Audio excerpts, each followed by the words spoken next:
Help is on the way to pay for your medical bills. Hey everyone, Adam Bergman here, tax attorney and founder of IRA Financial. And today's Adam Talks new HSA rules potentially coming into play in 2026 that could significantly help you pay for your medical bills. So on today's podcast, I'm going to discuss the new HSA Modernization Act, or the Bipartisan HSA Improvement Act, which was passed by the Ways and Means Committee September 2023, and hopefully will become law towards the end of this year.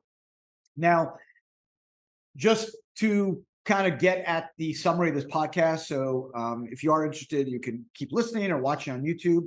Let me just give you a quick 30-second summary of what this podcast is about. This way, you can decide if you want to keep listening, which I think you should. This is super important. There's 35 million health savings account. A health savings account is a tax deductible way that you can put away money, get a deduction, have that money grow without tax, just like an IRA, and then use those funds to pay for your medical expenses. And it's great for people, low income, middle income, and even high income earners, because you get that deduction and you can also have those funds invest in traditional investments, but also alts. And that's the beauty of the HSA. IRA Financial is one of the few companies in the country to let you do alternative asset investments like gold or crypto or real estate with your HSA.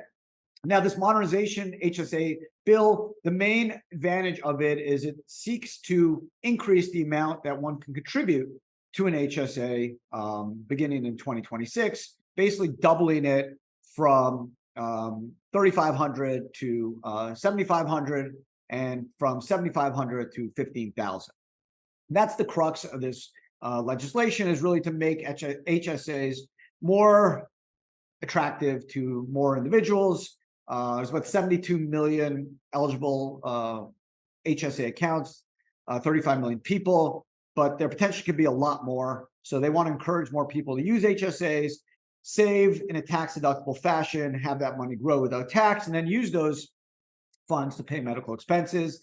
If you don't use it, you don't lose it. You can keep it going, use it for the rest of your life, or ultimately, pass it on. So that's what today's podcast will be about. Hopefully, you're going to keep listening. I think you should. If you give me the next 10 minutes of your time, I promise I'll explain to you everything you need to know about health savings account. And probably there's a lot you weren't familiar with. I can tell you, just as a tax lawyer, there are stuff I'm not even aware of HSAs, and they're a really, really interesting product. Now, who's eligible to set up an HSA? Well, you need to have a certain type of medical plan, okay? And that is called a high deductible plan. So a high deductible plan is a higher annual deductible than a typical health plan. Maximum limit is the sum of annual deductible and out-of-pocket medical expenses that you may pay for covered employees. It's generally one of these plans that have high deductibles, low premiums, right? Which is where more and more companies are moving to. Why? It's getting more expensive to pay for medical costs. So what companies are trying to do to make it more palatable to their employees is come up with a structure of a health plan system where the monthly or biweekly premiums are lower, but God forbid you need it, the deductible is higher, meaning you have to pay more to get that deductible so you can then have the insurance pay for the rest. But if you don't need it, or God forbid, you're not really sick, thank God, then you can keep your premiums low, which is what a lot of people look for to do. So, for 23, the max you can put away is $3,850 if you're an individual, $7,750 if you're a family of four, right? So it's a good amount of money. But what this new bill that the Ways and Means Committee just passed is it seeks to kind of double those contribution limits, okay? So it makes it more attractive. They want more and more people saving for healthcare. They know healthcare costs are going up. They understand that it's one of the biggest sources of debt is Medicare costs, medical costs, and emergency costs. So a lot of people, as I mentioned, have these high deductible plans. So they want to make sure that, hey, if you have these plans, why not put away the money in an HSA so you can pay for any of the deductibles or any of the out-of-pocket medical expenses you're going to have. So according to Devenir, which is a company that monitors HSAs, as of the end of 2022, it's approximately 35.5 million HSAs, covering approximately 72 million people. This is up from 67 million in 21. And HSAs are valued over $100 billion. It's a growing segment of the savings market because more and more people understand and are unfortunately dealing with higher medical costs on an annual basis. So obviously this is a play to play. You don't have to make HSA contributions, totally elective. But if you do, the advantage is you get a deduction. So you get a tax deduction, just like a traditional IRA, or contributing to a pre-tax 401k for the amount in the HSA, which, as I mentioned, in 23 is 3,500 and 7,700 if you are over the age of, or sorry, if you're a family of four. So it's a little deduction, but hey, you get that deduction, but you also get that money to invest, whether you're buying stocks or S&P 500 or cryptos or gold or real estate or whatever, hard money loans, whatever you want to do. That money is growing tax-free in the account, just like a traditional IRA. So it looks like a traditional IRA. The advantage is you get to use it for your medical costs. And how many people are enrolled in high deductible plans? Well, according to this Devenir study, more than 55% of Americans were enrolled in these highly deductible health plans. That's up from 30% in 2013. So, and 2021 was 55%. It's an 83% increase from 2013. Why? Costs are going up, right? And you can blame hospitals, you can blame insurance companies, you can blame everyone. Bottom line is the consumer gets left behind. So how the consumer can protect themselves is create an HSA, get a tax deduction for making the contributions, and then ultimately have those funds grow without tax. If you don't need them, great. Let them grow without tax. Let them grow. So ultimately down the road, you'll probably need them at some point. Easy to set up. You can open an HSA, for example, at IRA Financial. You can get a debit card to spend those funds, or you can just submit receipts and we'll pay them for you. As I mentioned, if you don't use it, you don't lose it. They just roll over into your balances. They're yours. This is your money. It doesn't go to the government. This is your money. And again, you can pay it for any medical expenses. The IRS has a very detailed list, medical, dental, that pretty much covers everything: diagnostics, cures, mitigations, treatments, prescriptions, prevention medications. So you can use it for a lot of stuff. It's a great investing tool. As I mentioned, it's just another way to sock more money away if you're maxing out a traditional and a Roth. And everyone benefits, whether you're low income, middle income, or higher income. Everyone can benefit from deductions and putting away their money to save for medical costs, which really is a growing segment of the overall debt market, belongs to medical. So just going into this HSA Modernization Act, which was passed by the Ways and Means Committee, let me just give credit to credit's due. This is a bipartisan bill.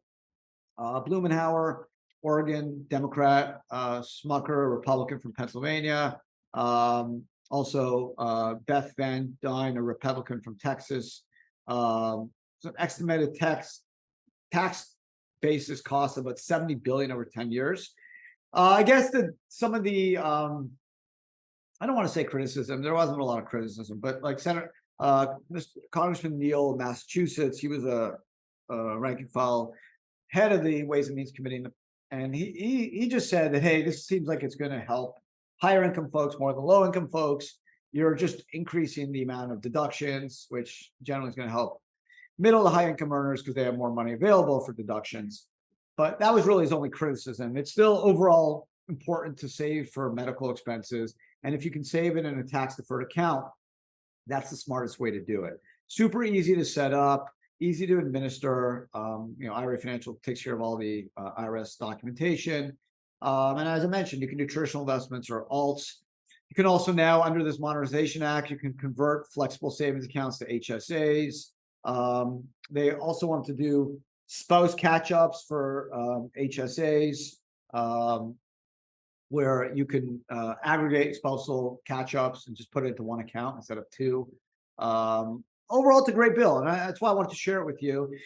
Shows that government, when it works together, it works for the benefit of the American people.